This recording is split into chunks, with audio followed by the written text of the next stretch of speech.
What up, virtual people? Welcome to episode 34 of VCR Redux. We take your favorite franchises out of the analog era and bring them back to 2021.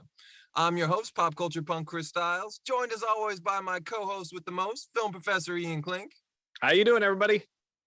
And we have two radical guests on the show tonight. First up, our own honorary third host from Rick Barth and the Line. Oh, Mickey, you're so fine. Mickey Torres is on the show. What's up, everyone? And rounding out this righteous crew, she produces special edition DVDs and Blu-rays, runs a recording and post-production studio, and she produced the upcoming Angela the Sleepaway Camp documentary. Melanie Mullen is on the show. Hey! Hey. And just got to go to Castle Rock, Maine, apparently. I did. I just got back from Oregon and went and saw a bunch of the Stand By Me locations. That is cool. Oh man, that is cool. Do they have anything there that, like, you know, hey, this was filmed here, or there's a statue there? Yes, they do. They really embrace it. It's a very small town. I think the population, it's Brownsville, Oregon, about roughly like an hour and a half south of Portland, and it's a small town, like 1,600 people.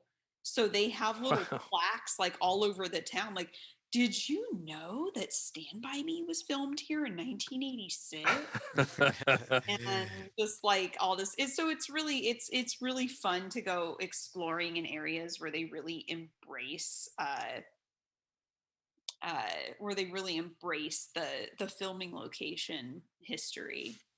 I do love yeah, that. more towns should do that. Like, I always felt like Philly like kind of shuns the whole Rocky thing a little bit. Like, they moved the statue away from keep moving it around, you know. It's like, no, fuck that. Like, that statue should be at the top of those steps, god damn it, forever. And it is art. But at any rate, to get things a little bit back on track, we are here today to sober up Santa just enough for one more Christmas heist, because what this world needs is Bad Santa 3 Cruise Control. But before we can get Billy Bob back on his feet... Does it, though? It does. Does it, though? I think it does. Bah humbug. You know, I already know where Ian's verdict's going to fall on this, but that's going to make it more fun. Any rate, before we can get Billy Bob back on his feet, we need to talk about how Bad Santa came into our lives and what we love about it.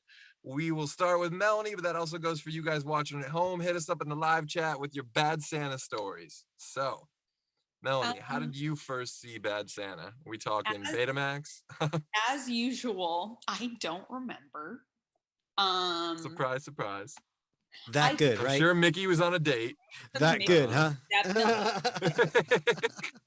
But I believe. Sorry, my cat's here now. Yes, cats rule. Of course, I have cats.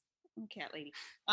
But yeah, so Bad Santa, I think the first time I saw it was because my dad had bought it on DVD because my dad thought it was hilarious. And then I watched it and enjoyed it very much. You know, how can you not love a movie with "Fuck Me, Santa, fuck me"? One of my favorite parts. And it becomes a great mantra and callback in the sequel as well. Shout out to the dads of the world, by the way, for, you know, doing these things. You know, we've heard a lot of stories on VCR Redux of, you know, the dads are like the great source for movies when we're younger. So we appreciate all you dads around the holidays. My dad's the only reason I ever saw Grandma's Boy. He's like, "Have you seen that movie? It's hilarious." that one movie, I stand by. That one movie, I love. That movie is the worst movie I've ever had to watch with my mom. And this is always the thing where, like, you know, your mom comes into a movie for the worst scene. My mom came into that movie. I was watching it in the basement on a trip visiting home. And I was like showing my brother this funny movie, Grandma's Boy. And of course she walks in for the doll scene, which is compoundedly worse by the fact that the doll's name is Laura, which is also my mom's first name. So when he's talking to Laura, it's just the most painful experience of your life. At any rate, getting again back to Bad Santa. Mickey, Ian, do you know, you could stay for breakfast. Yeah, that wouldn't be an awkward conversation. We will definitely do Grandma's Boy on a future VCR because I love that movie. But we'll have to do it close to April 20th. Mickey, Ian, you guys remember your first time watching Bad Santa? Unfortunately, yes. I do. I do, in fact, remember it. This is one. I got a good friend of ours. He was actually a guest on the show once, Derek Lovekin, and this is one that, whenever Derek would kind of come over, hang out at my place, he'd always bring a bunch of movies, right? And it'd always be like the same group of movies. He'd bring like 7 or 8 to like choose from, and inevitably one was always a Roland Emmerich movie. One was always like Backdraft. Another one was, for some odd reason, another one was always Bad Santa. And finally just got to the point where I'm like, you know what? Let's just watch this doggone movie. And it lived up to the hype I brought into my head. And it is what it is. And sometimes you regret the decisions you make in life, and you just have to move forward the next day. And that's what I did. So, did you see it during Christmas time or? Yeah, probably. I'm assuming. In other words, 2 thumbs up. Fine holiday fun, says he. No. All right. Well, switching things on a more enthusiastic note, Mickey, you. Yeah, give it to him. I know vibes. He's got a. What are you wearing? What are you wearing? That's worse than Chris's shirt. Good God. My ugly Christmas sweater. It is the season, my friend. It's the most miserable time of the year. You ever get to that point where you start reading or watching A Christmas Carol and you're like, I get Ebenezer Scrooge. I get it. I totally understand. He just doesn't want to spend money. He wants to be left alone, eat some cheese. Like, I get it, Bringing nothing but good times and enthusiasm every time, folks. Film Professor Ian Klink, we love him so. Get off my lawn. All right. So Mac Daddy Mickey Torres, were you on like a double date with this? Did you take 2 dates to see this movie and then you kept switching seats? Was it like a sitcom episode? Now that would be impressive. I would actually give Mickey that. I would give you credit for that. If anyone could pull that off, it would be Mac Daddy Mickey Torres. If I had that story, that'd be a great story to tell. But unfortunately, if you had that sweater, you wouldn't have a story to tell. Good Lord. Unless it was Lauren Graham, but she'd be all about the sweater. That's true. That's true. Thanks for referencing the movie we came here to talk about today. No, honestly, I don't remember, but I remember seeing it on DVD for the first time. I don't know whether, I don't know if it was my copy or if, it was a cousin's, or I don't know how it came about, but I remember watching this movie and I fucking love this movie. I love this movie. It's one of my favorite Christmas movies just because the hilarity of this movie and the perverse nature of this movie, it gets me, or I get it rather. It's stupid jokes, but they're so good. And I love them. There is, and I'll get to, what I like about this movie. But there is a certain, almost a heart. This is almost like they do these dick and fart jokes with heart. It's more like dick and heart than dick and fart jokes, if that makes sense. And I apologize for being crass with the language. It's a bad Santa one, so I think swears are just going to be flying all around this episode. You were so proud of that sentence. That was good. I like that. He was waiting all day to use it. He really dick has. And fart and dick and heart. No, that literally just came to the tip. Dick and heart instead of dick and fart. I think that is kind of what the soul of the movie is. It's the dick, the heart, and the soul. Well, if you watch the movie, dick and fart, the dick, makes the more heart, sense. and the fart. Or maybe it's heart and pull, then you could say, instead of heart and soul. But at any rate, I do want to touch on the chat a little bit. So we see some friendly names in there, of course, Mike Saunders and Angie Saunders, the mashup genius duo. Mike says saw this on VHS. Angie says HBO. I'm actually kind of shocked to see VHS in the mix on this, which is why I was joking about beta. 2003. I do remember this is one of those last the last VHS. I remember this was at Hollywood Video when I was working there. Which is oddly enough where I think I rented this first was probably Hollywood Video, because they awarded. So you're the one. No, I'm the one. Yes. The reason being, the Hollywood Video in my town stayed open till midnight when Blockbuster caved under the town pressure of closing earlier because they didn't want kids out late renting movies. What a dangerous life to live.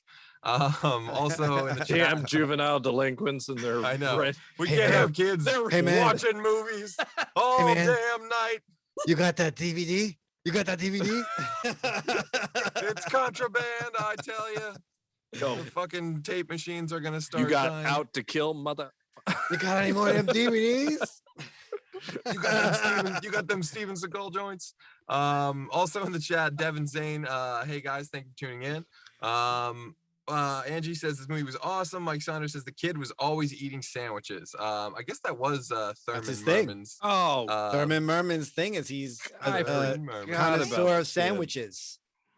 I forgot about the kid. He's a Which almost connoisseur. sounds like a comic book name. It just rolls off your tongue so good, Thurman Merman. It's like Thurman just one of those Merman. fun names to say. Like, But I always Yo-Yo want to Ma. say it like in Pee-wee style, like, you know, Thurman Merman, Thurman Merman. oh, like paging Thurman Yeah. Merman. Like, okay, I got you. Uh, So for me, yeah, again, the movie, you know, very obviously Billy Bob is fantastic, and it's just one of those things that feels like it couldn't have possibly been made with anyone else. And if they'd tried, it would have been really it would have felt more pandering than it kind of, you know, yeah, I don't know. But I don't know. I just love, it's got a weird combo of things going on. The kid is great. The actor who plays his I don't want to say sidekick, but the little person? yes, Tony. Fuck. I just remember. I remember him from Me, Myself, and Irene. That's what I remember him from. Oh, yeah. Tony Cox. Tony Yes. Cox. Okay. Thank you, Tony Cox. He's great. And it's cool that like he gets, you know, some time. You don't usually see him starring in movies. He's, you know, more of a guest star on a sitcom type of guy. So I always appreciate stuff like that. You gotta love Bernie Mac. Bernie Mac is just incredible. Might not be his best performance John ever, Ritter. but yeah, again, yeah, John Ritter, who I think when this came out, I feel like he had already been dead for a while. Passed But away already. He did pass before the release of the movie, right? Yeah. No, I think it was after, right? I think he Uh, died after. Either way, it was very fucking close in time. His final And it was dedicated to his memory, so I feel like it may have come out after he passed away. Yeah, because he was doing that sitcom. yeah, Yeah. Simple Rules or Dating My Yeah, Eight whatever. Eight Simple Rules, yeah. Rules. Eight dope, Simple yeah. Rules, something like that. Yeah, I was close.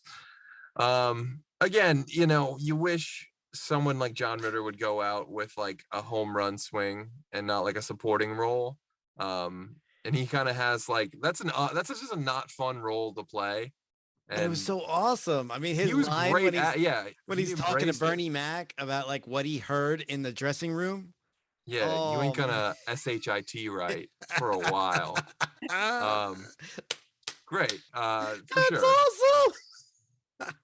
Yeah, I guess it's fair. I guess I will it's say- more than fair. I will say this. I do appreciate Billy Bob Thornton, who I don't think got the career that I think everybody thought he was going to have. After Sling Blade, you mean? After like, Sling Blade. I don't even think that. I just think they tried to make a Billy Bob Thornton a thing, and it didn't hit the height that I think it was. I mean, like I think is great. I think that's an interesting. I think the Angelina Jolie relationship kind of ruined his Well, trajectory. because Even though I love Angelina Jolie, but they were kind of crazy at that time. Yeah, there's kind of like three Billy Bob Thorntons, right? There's like the we all know Billy Bob Thornton Hollywood days with like Tombstone, where he was kind of a little bit bigger, and then Primary Colors. And stuff yeah, like yeah, that. you get that Billy Bob Thornton, then you get the Sling Blade Billy Bob Thornton that was just like out of nowhere, amazing, like holy crap. And then you get the Bad Santa Bad News Bears, which Right. Bad News Bears, I'm all in. He was great in Bad. Really? See, No, this that's is the weird. thing. I liked it in Bad News Bears, the whole Billy Bob foul mouth thing, but they put it to the line. Calling I think- bullshit, Ian. No, Because he was the same character, basically. but he's not, because he went up to the line in Bad News Bears, but he never crossed it Okay. too much. He leaned over, right? But they kept it at a certain point. And I think that's what bugged me always about Bats. Me personally, not saying it's a bad movie. Yeah. Like, not at all. But like that's for me. Not to like derail the whole conversation or get us off topic of Bad Santa again. But Bad News Bears for me, it's not as good as Bad Santa because I'm always going to compare it to the original. The original's better. I'm sorry. Walter Matthau was amazing. Oh yeah. And it's no disrespect to Billy Bob. He's great. And he does the Bad Santa thing in Bad News Bears, I guess maybe a little bit more toned down, as you say. I'd have to rewatch. I haven't seen Bad News Bears with Billy Bob since it was brand new. It was, I mean, with the Bad News Bears, it was almost kind of like, I don't want to say line for line remake, but there was beat for beat. Yeah, beat for beat. I felt it, but I loved it. But at the same token, I'm like, I can't really say that, he made that movie. I mean, like, yeah, you're going to compare it to Walter Matthau because he was the original and he was the one who set the bar. So Billy Bob was just really kind of doing the Bad Santa thing and, as well as the Walter Matthau thing. So it was great. I enjoyed it. The other thing about Bad News Bears, and then we'll get back to Bad Santa, but because there had been so many like bad sequels to the original as well, that just, it sort of just kept getting worse and worse and worse.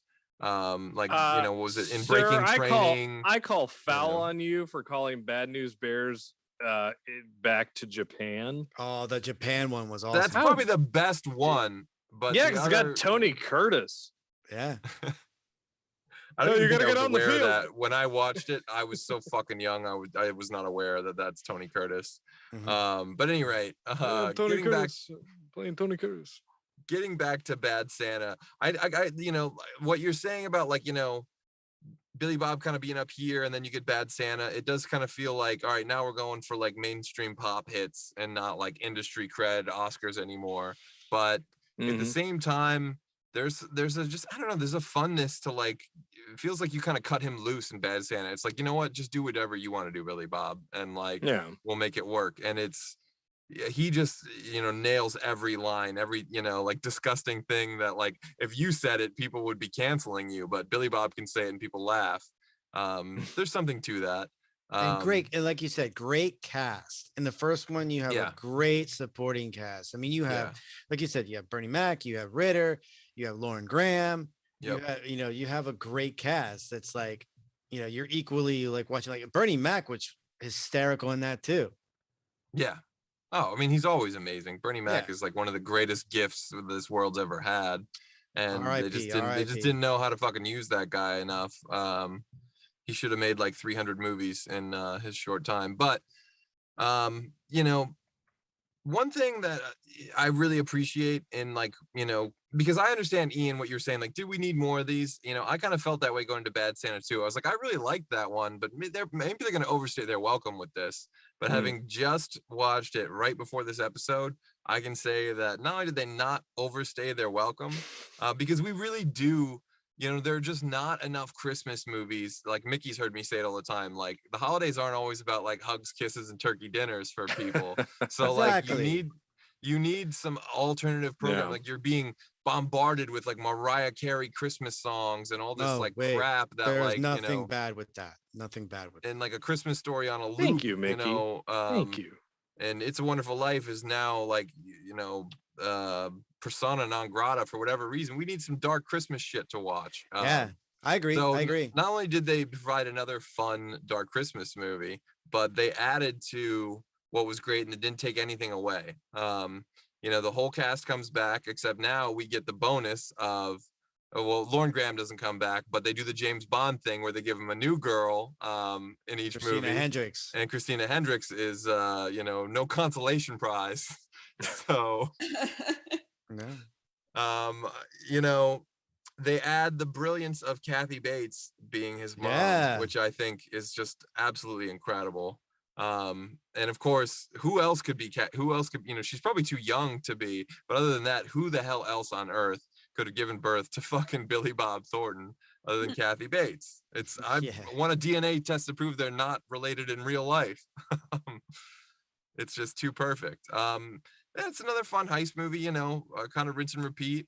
It doesn't reinvent the wheel in any ways, but I thought Bad Santa 2 was just as good, if not better, than the first one. It was a long stretch of time too, because the first one was 2003. I think the second one was like 2016, right? Yeah, something like that. Because the kid's grown up and he's turning 21 now. Yeah, it's 21. I like that Thurman hook taking off the bus and like his shorts and t-shirt, and it's like Yeah. He's in freezing Chicago. outside, yeah. He's in just walking around, Chicago. no big deal. Yeah, I like to go back because I love like, you know, what really like drove him there was like, you know, Billy Bob trying to like, you know, like you told me you would pop my cherry. I was like, not me. He's like, I told you I'd get your cherry popped. And then he's got Oh yeah. Yeah, well, surely you've jerked off or something. No, I waited for you.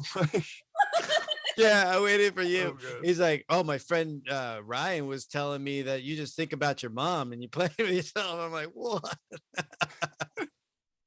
But that whole scenario, like that little like scenario, and then he gets the hooker from the first movie. You know, she's back. And I just love the scene where like he's like you know, they're trying to do the finances. She's like $100. He's like 50 or I'll get your mother.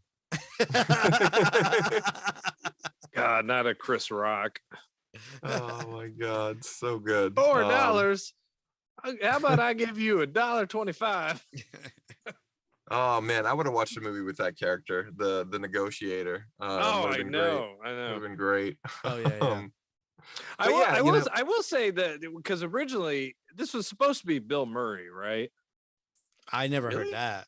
I never heard that. It was one of those, I think the screenwriters wrote it for the idea to get Bill Murray. I could.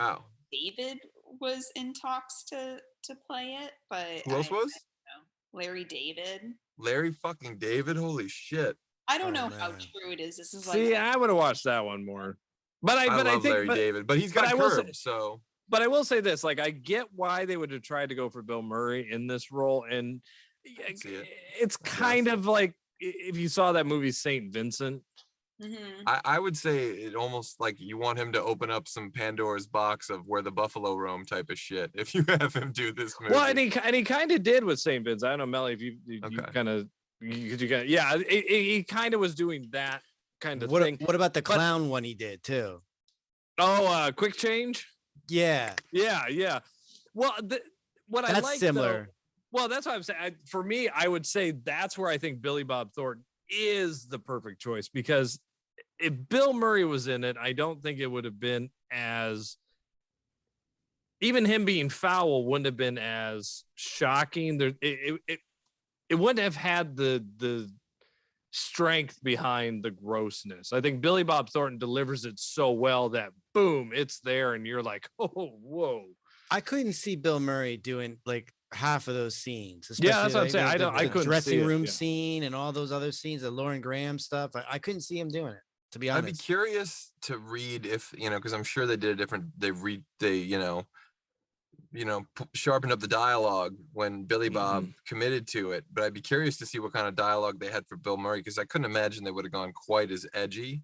But I mean, I don't know, maybe, a little kind of Groundhog Day flair in there. I think it would have been like Quick Change, where it's a little bit foul, but not bad. I mean, it's like, again, they go like right up to the line. They don't even cross it, but they go up to the line. I probably would have been more like that, but PG-13. More PG. The thing, yeah. I mean, the brand, to me, like the brand identification factor of Bad Santa is like we go so far over the fucking line. Like we take the line, we snort it, and then we keep on going. Like,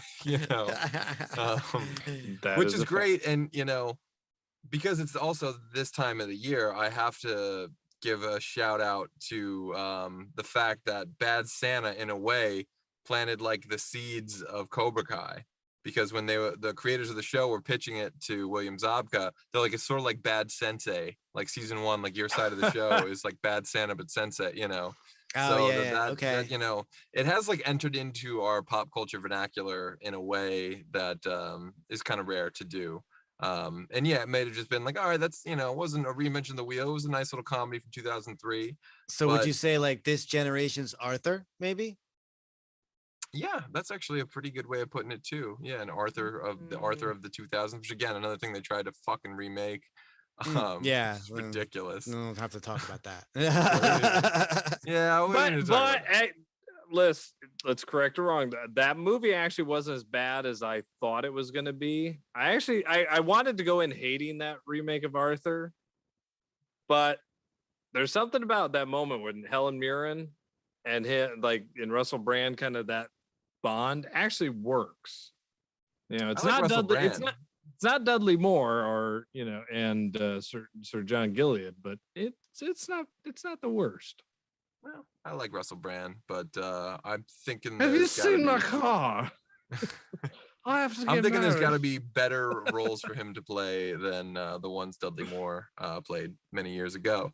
But that's what I want. I want Milo and Otis with Billy Bob Thornton narrating. Oh my God! Take my fucking money. Man. That would be incredible. And then this fucking piece of shit little thing falls down a goddamn hole. The fuck you want? Stupid drunk motherfucker. F you, Bear. What's he crying about, kid? You know how many times I fell down a hole and shit on myself? You didn't even shit on yourself yet. You wouldn't even have to refilm it. You just have to do Milo and Otis as it is. Dude, start a GoFundMe. I will fucking just for that. Just for that. Just have to add the F-bombs. Just add the F-bombs. Narrating that or Samuel L. Jackson doing it. Like nothing he could say would be as offensive as all the animals they killed to make that movie. They killed one dog, Chris. Calm down. I think they killed, I don't know. When I watch that movie, I see animals dying all like that's a cat in a waterfall. There's no way that thing survived. Like, that's pretty true. It's like I think that movie's why they have like the American Humanists, whatever. No animals were harmed in the making of. Animals were harmed during Milo and Otis. Wait, are you a defender? No, I'm just saying I don't think any animals were actually harmed. No, I'm just joking around. Only two of Otis's were killed by the bear. It's all right, yeah, like there's a cat fighting a bear. They did really kill that snake, which I have a big problem with. But that's true. Yeah, I even knew that as a kid. I was like 12 or like 10. I'm like that's real. Like there's no way they fucking faked that shit on this low budget ass movie. Don't watch Cannibal Holocaust. Oh yes. Oh yes. But what about Fear Factor? They get a pass. People eat like live creatures, live like insects. Don't have. I don't watch that shit. No one's looking out for the the bug wranglers or like Temple of Doom. There's no way you film that shot without stepping on a couple of bugs the whole way. But at any rate, getting back, I do want to touch on the chat before we get into our sequel pitches.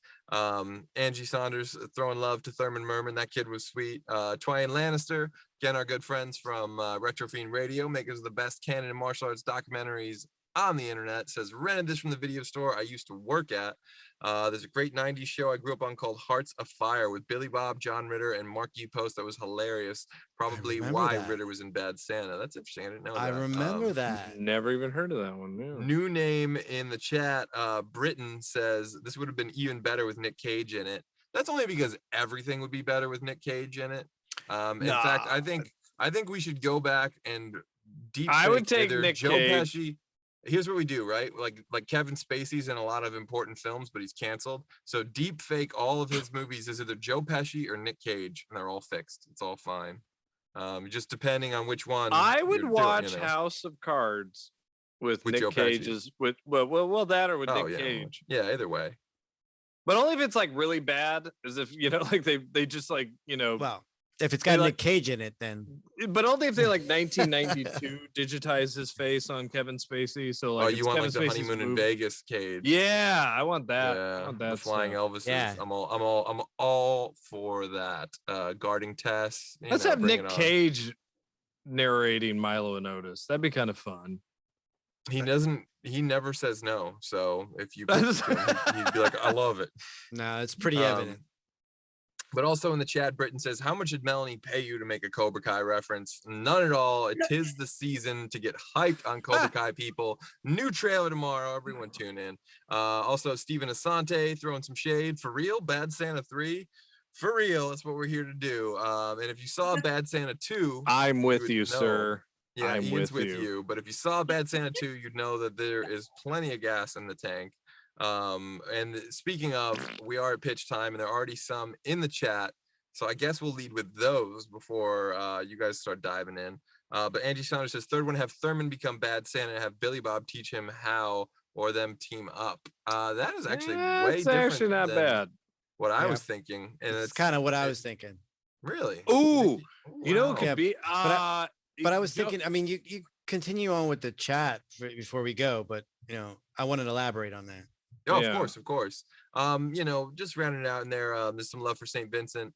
Stephen Asante, is it out now, the trailer? I think he thinks it's real.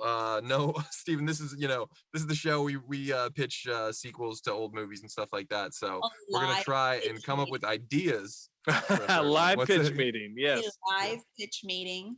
Yes, live pitch meeting, which would probably Melanie actually is the CEO at Disney, and yes, yeah, none of this is supposed to be heard, but we're just yes. How the shit did this leak out? What's going on here?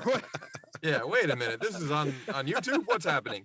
Who are these reliable sources say? I thought we were talking to the mailroom on this chat. No.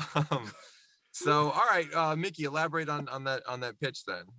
Yeah, no, I do want, like what Angie was saying, like I do like that idea of Thurman Merman, like basically like Billy Bob training him how to be a Santa, because he was like, if you saw the second one, obviously he was so hyped to be the Santa. He was so hyped to play Santa in the play and sing.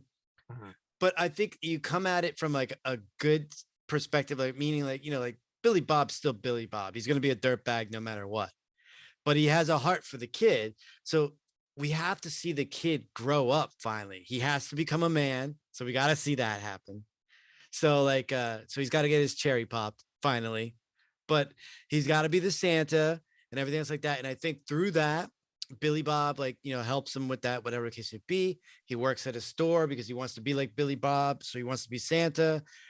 Billy Bob, sees an opportunity. Like he goes visit him like during the thing, and he sees an opportunity, like, I could fucking rob this place, whatever the case may be. So he sets up an elaborate plan, unbeknownst to the kid's a part of the plan, but he's not a part of the plan.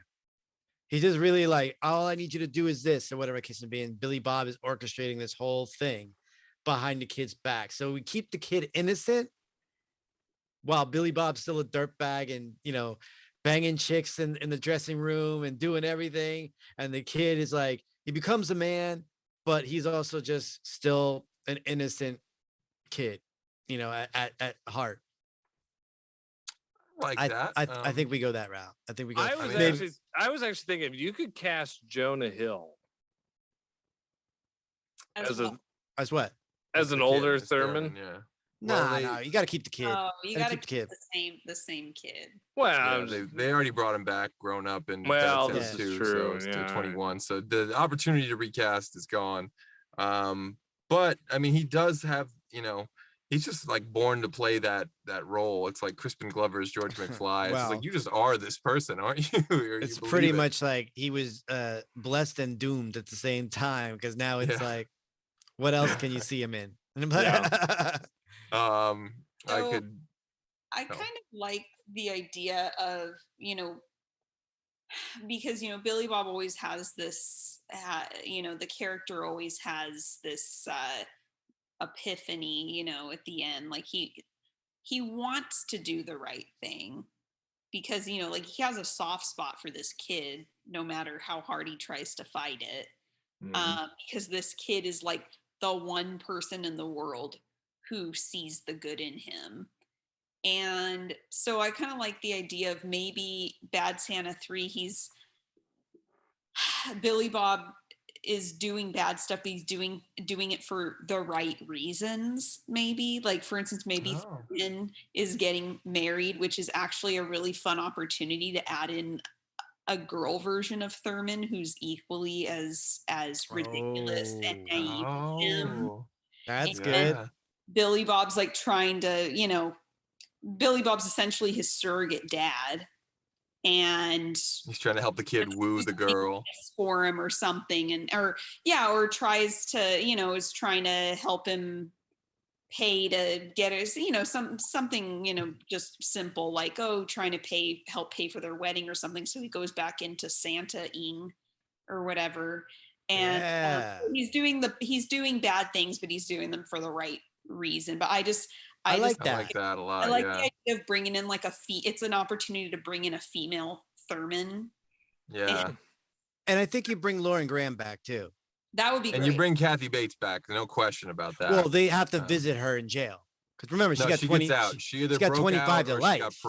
Well, then she broke out because she needs to be in this fucking movie. And we have to have the actual confirmation, because it seemed like they were trying to go with the fact that she was dying. When she was, but you know what? She was coughing a lot and everything else, and she said, "This is the last one." You know, kind of like she was insinuating that she was dying.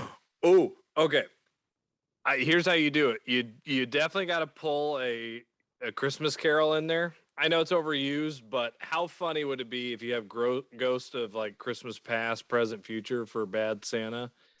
And like a drunken dream. That could be good. And like Kathy Bates is like the ghost of Christmas present or whatever. That could work. But I think it would be, and I'm like loving everyone's ideas, and as always, I want to like put them all into like a quiche or whatever. Just combine everyone's ideas. That I don't know why I said a quiche. But at any rate, so taking all that, what I would do is, again, my principle with these things is to always add and never take away. So you bring back Tony Cox as well. And they've accepted that there's a new girl for Billy Bob every time. So it's, you have some fun casting that, but you have to bring in Billy Bob's dad now. And at this point, like, I want the fun of seeing his mom and dad interact. And I think it gets really exciting when you think about, well, who the fuck, if Kathy Bates is his mom, then who the fuck could be his dad? And there's only one actor that I think could do it. And that actor is Jack Nicholson. You swung for the fences and got an Academy Award winner to be his fucking mom. So you need someone that's like equally heavyweight. And here's the other thing. Jack Nicholson still needs to make up for anger management in my eyes. Like, that movie was just a dud, and I had such high hopes for him in like a comedy. And now is the chance for him to like make up for that with this movie. Him and Kathy Bates just like cut loose, like going for it. Filthy and awful, and like just making Billy Bob look like an angel from the first two movies. They're so raunchy that like it'd be amazing. Jack Nicholson and Kathy Bates trading dialogue like that. I see your Jack, and I will trade you for a Nick Nolte. Fuck me, that works. That does work. Fuck, angry, bearded, like Busey maybe. Yeah. What? Yeah, you know what? Busey, oh my god, the Busey? Gary Busey as himself. Oh my god, that would be good. God, that would be because you don't even write a script for Gary Busey. You just film and let him go. Gary, go. And again, you'd have this great like father and son story then going on with like Billy Bob's dynamic with his dad, with Thurman, and then Merman. him trying to be a better like surrogate dad for Thurman Merman and shit. And you could have like a little Cobra Kai moment where like he's like the crease and he's like trying to like corrupt Thurman Merman. And Billy Bob's as like, this episode sponsored by Netflix, Cobra Kai out on DVD. And also premiering December 31st. December 31st. That is right. Netflix, we know you're watching. Hit us up with some sponsorship. We will talk Cobra Kai all you want. Happy New Year's. Also in the chat, Kyle says, don't forget Dokken has to do the soundtrack, to which it will be a very metal Christmas. Glorious. All right. There's I'm out. Goodbye. I'm out. We fulfilled our walkout. Melanie, always a pleasure. Have a good one.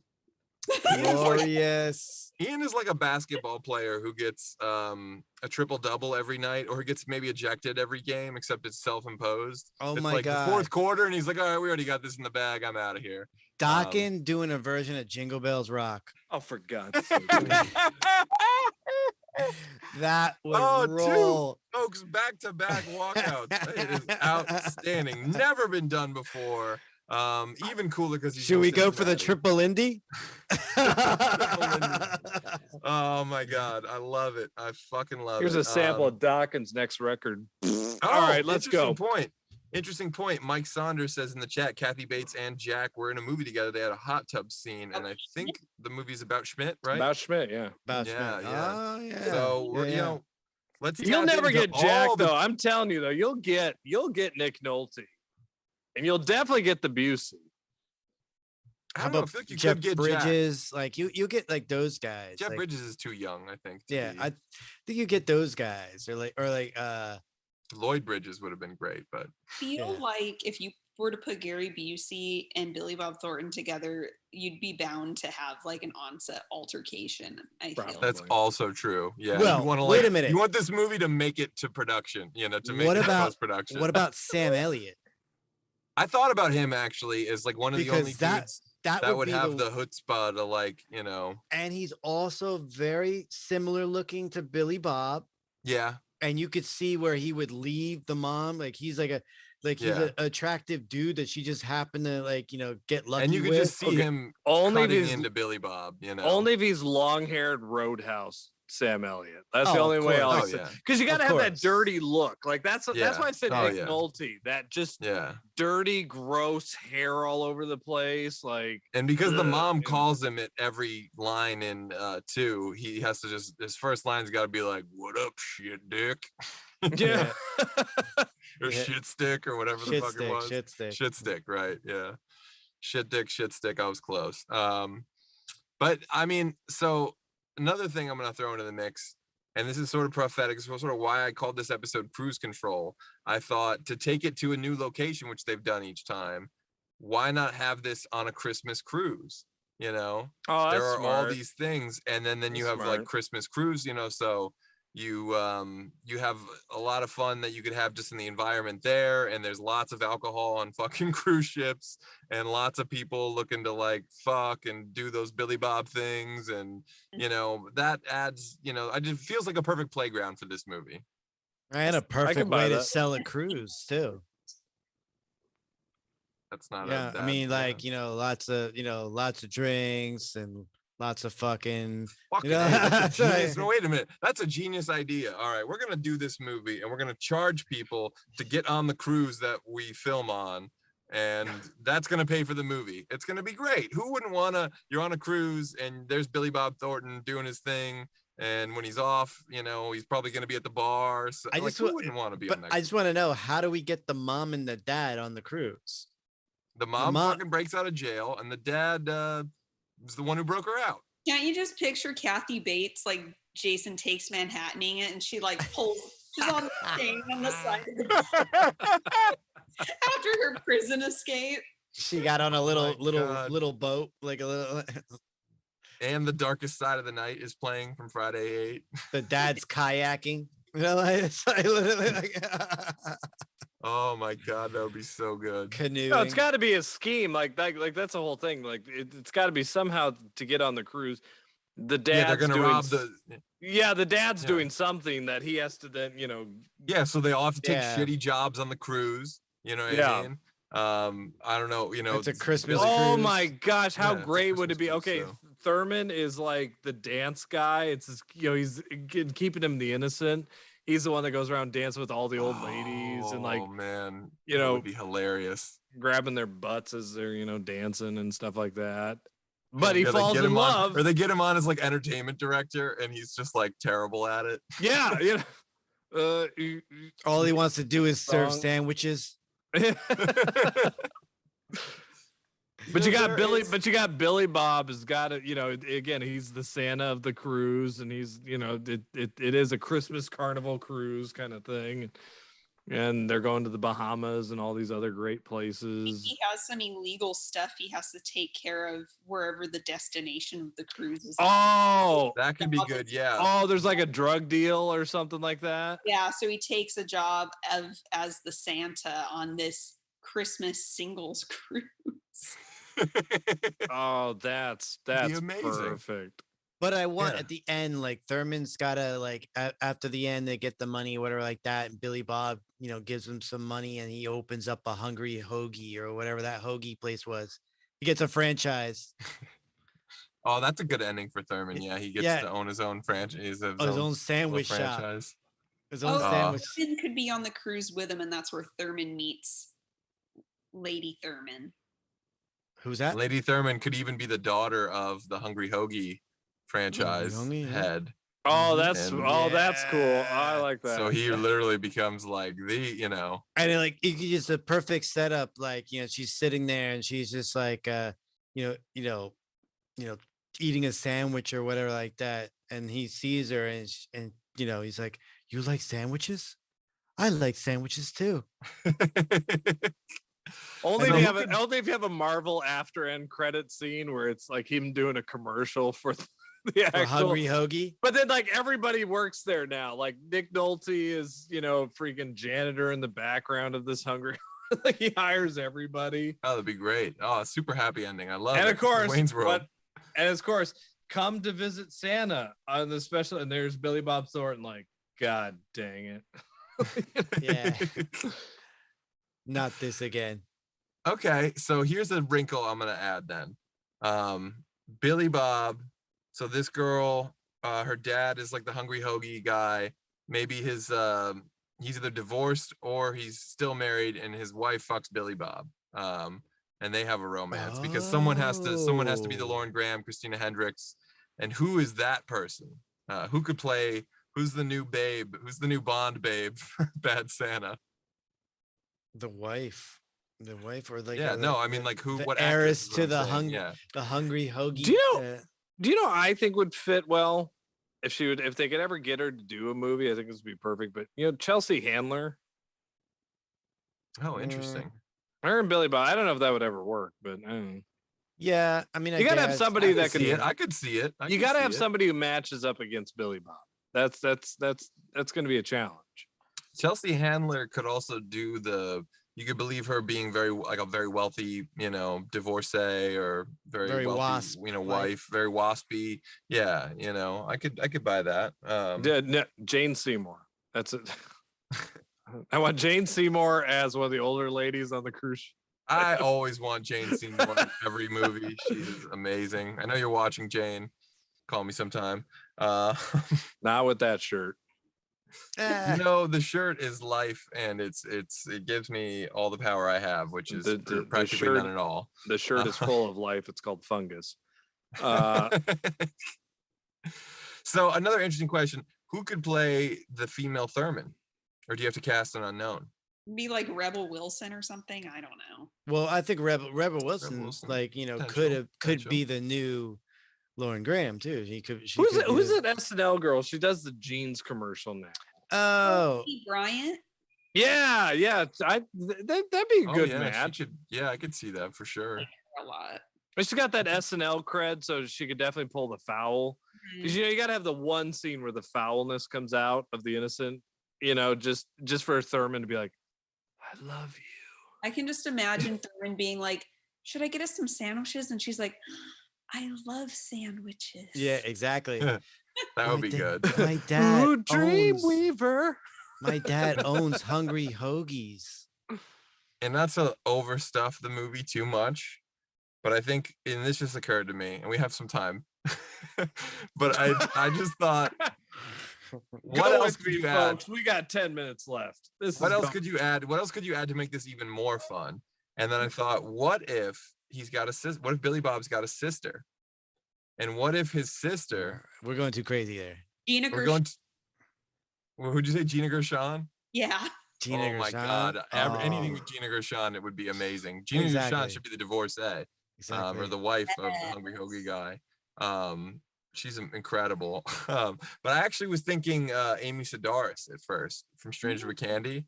And I thought she could go for it, but I also thought Jane Lynch could be a really good Billy Bob's sister. And that could again provide more hijinks and more she's trying to get to the Hungry Hoagie's dad. Again, having sex in changing rooms and dumpsters and back alleys is part of the themology, part of the the lore of these movies. So you have to have that in this movie. And also in rooms on a cruise ship that no one, like an engine room, you know, like you have to do it in places that no one really wants to be in. So it's literally Jason Takes Manhattan, but it's Bad Santa Takes Manhattan. Jason Takes a boat. But also you can have some fun on the ports. Every cruise ship does ports. True. So, They Well, get that's like off Melanie had a good idea. You got to take it to like different wild places. So like absolutely, Bermuda. Captain yeah, Von it's go that to shit. that's what I'm saying. Like go to like this beautiful island country. Like putting Santa Claus in that environment just looks cool anyway. Oh, can you Yeah. see him on the beach in the Santa suit Mhm. drinking? Oh my god, it'd be great. No, it's And not only that, perfect, but yeah. like, you know, they're running guns or drugs or jewels or something, you know, at these ports, they're fencing stuff, and they're like in a chase, and Billy Bob's like drunkenly driving an old beat up Jeep, you know, while like people are shooting machine guns out the back of it, and his Santa hat, you know, he's falling out of his suit. Like that would just be great. That would just be Oh, you know, you can get fun times. island, you know, kind of Caribbean Christmas music, like Jingle Bells with like the steel drums and stuff like You that's run into perfect. Randy Quaid, Cousin Eddie's Island Adventure. Oh my god. Melanie, how dare you bring up Christmas Vacation 2? How dare you? Randy I've never Quaid needs to be in this movie somehow. I don't know how, but Randy Quaid's got to be in it. Have to film in Oh, Canada. all right, come on. If you could get Randy Quaid to get a comeback in this world and he played the dad, That wouldn't be the worst thing I've ever. I'm just yeah. saying if he could be normal again, that would be a good Have to opportunity. film in Canada. Although I the believe- idea, Canada. You Oh, could what about film. You Canada? could film him in international waters. It's maritime law. that's true. Yeah, that's right. International waters. And then you can make it a non-union shoot and make it even cheaper. No. Make it a union movie. People deserve to be paid Bob, for are you their. willing to work on a non-union film? Yeah. Well. Yeah. That's true. I mean, you want me to really kill my non-existing career right now? But I thought a couple more wrinkles that could work, right? Because Billy Bob is always pulling a heist, right? What if there's like a more professional team that beats him to the heist, and then he kind of has to thwart their plans and then get the jewels from them? So you're raising the stakes rather than just, you know, from him like cracking a Like- Son of a safe or bitch. I whatever. mean, Like Fast and Furious on a boat? Kind of like you have some Nakatomi Plaza shit. You have terrorists like maybe taking the boat, and then it's up like Billy Bob is, you know, and Thurman and his dad and his mom and Tony. Hostage. They have to figure out how to, like, you know, Save maybe the they Okay. take day. maybe Only- they take Thurman hostage. only as a screenwriter do I want a moment where it's like, hey, I'm the captain now. And Billy Bob just sucker punches the guy in the face and just Yeah. drops. And then he pulls up and this is so product placement-y, but he pulls up a fucking bottle of Captain Morgan. He's like, oh, if I'm talking to this captain, he tell me you ain't shit or something like, you know. some My great dick Billy could Bob steer line. this boat better than you. Oh my God. There's so much fun still to be had with this franchise. I know. I would actually accept this and would actually watch this movie now. If they There's actually so made much. I So much would you can actually do with watch drunk Billy this. Bob. So much you can So do much with you can drunk do. Billy Bob. And here's another wrinkle, because again, we have a little bit. And of now time. that this is a leaked Disney CEO meeting, like hopefully this will happen now. But here's another Not wrinkle. with Disney. Not with Disney. If there's a group of terrorists or Hey, you know, 20th Century Fox, Disney owns them now, man. Oh, They that's own true. Bad Santa. oh, this was a Miramax movie. Yeah, the last one was a Yeah. Miramax movie. Was at it? least. I thought it was. Yeah. One was Miramax. Oh, I thought it The was. first I one's thought it was Miramax Fox. too. Okay. I didn't No. think it was Fox. Oh, okay. Yeah. There you go. But Well, somebody in Ohio owns it now. Then. so if you have a group of terrorists, you have a head villain. So who could play the villain? And you know, to who's the polar opposite of Billy Bob? Kristen Chenoweth. Kristen Chenoweth. Well, I don't know. Yeah. I'm just thinking like the polar opposite Yeah. of Thornton. Or who would contrast with Billy Bob in an interesting way? Again, maybe Nick Cage. Why not Great. Nick Cage? I almost want to say Greg He Kinnear, doesn't but I'm say like, no. that's Bad News Bears. Okay, Greg Kinnear. Oh my God. That was Bad Oh News yeah, Bears. that is Well, kind of But interesting. how about Jason Bateman? Do it. Just for the shits and giggle. Jason Bateman. feel like we don't want to. We like Jason Bateman too much to have him be the bad guy. Come on. I don't know. He's It so would be- likable. He makes the Teen Wolf 2 watchable. Chevy Chase. Interesting. Nah, he's too old. Nicolas Cage will do it. Yeah. Probably Nicolas Cage. I mean, yeah, because is it another Santa? Like, is another guy dressed up like Santa? Oh. Interesting. Maybe. Yeah, Maybe they're all Santa. Oh, fuck. That's great. They all dress as Santas while they fucking take over the Christmas cruise. The cruise is a Santa cruise. Yeah, it's a Santa cruise. It's a Christmas cruise. It's a Santa cruise. They do Bad the heist on Bad they have Santa a party. 3, They have a Santa party called Cruise. Santa Night, and that's when the fucking terrorists do their shit, all dressed as Santas, and then Billy Bob's able to infiltrate because he's dressed as fucking Santa. And it docks in Santa Cruz. Oh, That's yeah, you son. Yeah, Mickey. Yes. You've redeemed yourself from that sweater. Yes. that is the first slow clap I've done in a minute here.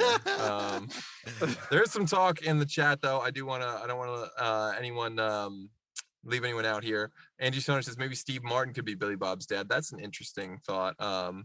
Also says she loves the shirt, and Anna Kendrick. Oh, that's an interesting one too. I wouldn't have thought about those names. Nobody likes But that some love shirt. for, Sam Elliott is sexy, and some other stuff in the chat that I can't disagree with. Sam Elliott's a handsome man. But I don't know. I think the Santa Cruz is the perfect, I don't know what else we can add.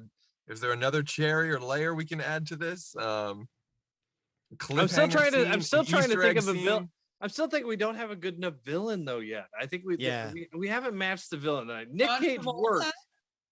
What's that? Oh, What'd you say? oh, I said John Travolta. John Travolta. Oh, that would be cool. Interesting.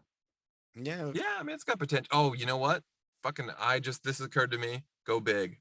Go as big as you can big. Go Christoph Waltz.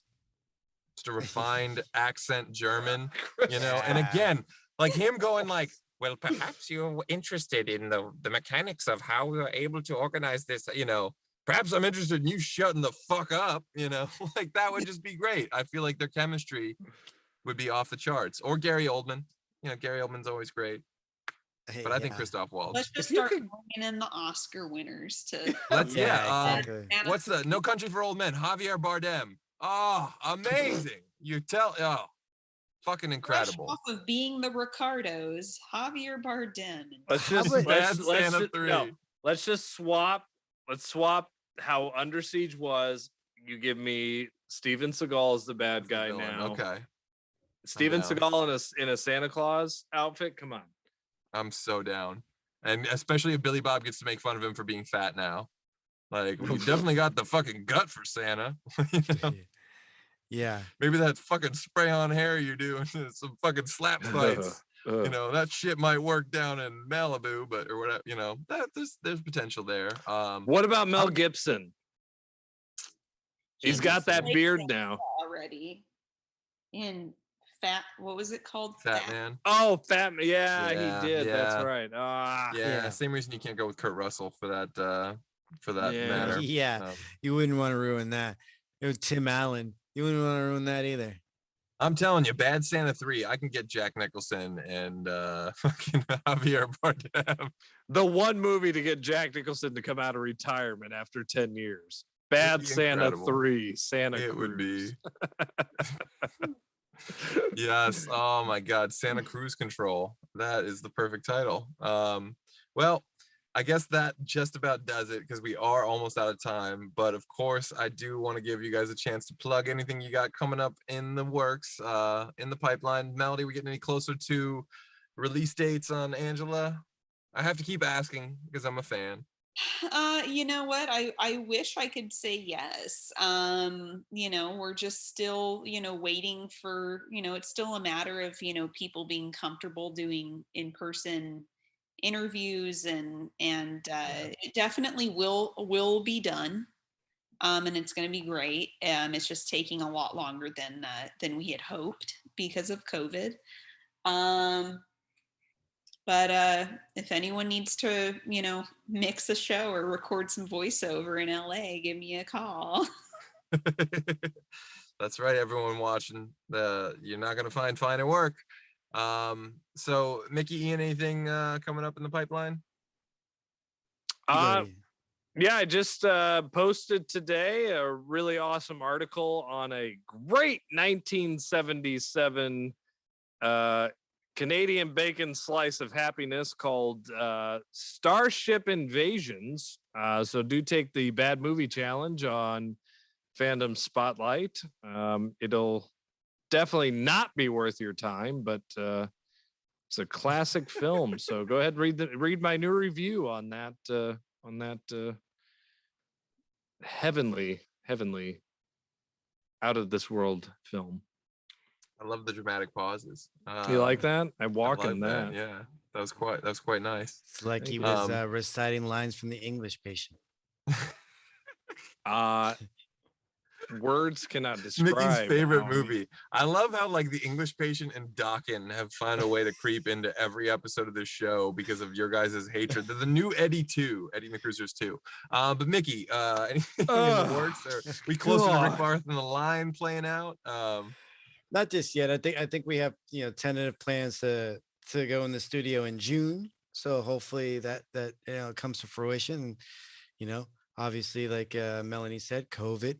So we're just trying to see what we can do. She said it like that. COVID.